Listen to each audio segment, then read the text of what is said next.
আজকের ভিডিওতে আমরা দেখব কিভাবে কিবোর্ড ব্যবহার করে এমএস ওয়ার্ডের শর্টকাটে ফন্ট পরিবর্তন করা যায়। এর জন্য প্রথমে এমএস ওয়ার্ডই ওপেন করে নিব। এমএস ওয়ার্ড ওপেন করার জন্য সার্চ বার থেকে এমএস ওয়ার্ড লিখে সার্চ করব। এখান থেকে এমএস ওয়ার্ডটি ওপেন করে নিব, ব্ল্যাঙ্ক ডকুমেন্ট।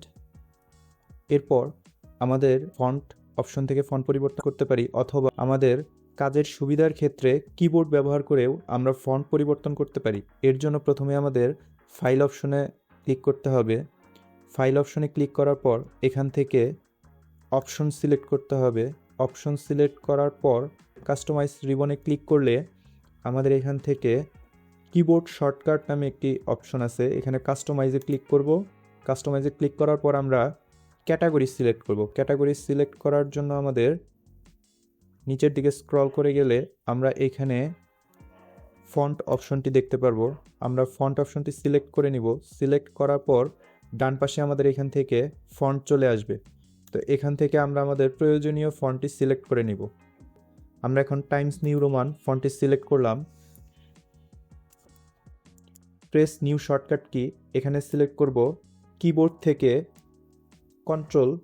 আমরা কন্ট্রোল চাপ দিয়ে নাম্বার প্যাডের 1-এ ক্লিক করলে আমরা দেখতে পারবো এখানে কন্ট্রোল নাম্বার 1 চলে আসবে এবং কারেন্টলি অ্যাসাইন টু আমাদের ফন্টের নাম চলে আসবে।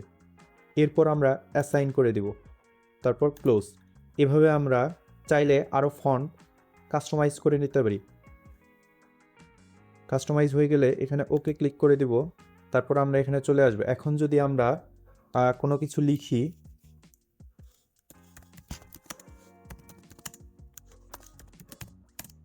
লেখার পরে আমাদের ম্যানুয়ালি এখান থেকে ফন্ট অপশন থেকে আমাদের ফন্ট পরিবর্তন করার কোনো প্রয়োজন নেই। আমরা চাইলে সিলেক্ট করে কিবোর্ড থেকে Ctrl+1 ক্লিক করে দ্রুতগতিতে আমরা ফন্টটি পরিবর্তন করে ফেলতে পারি।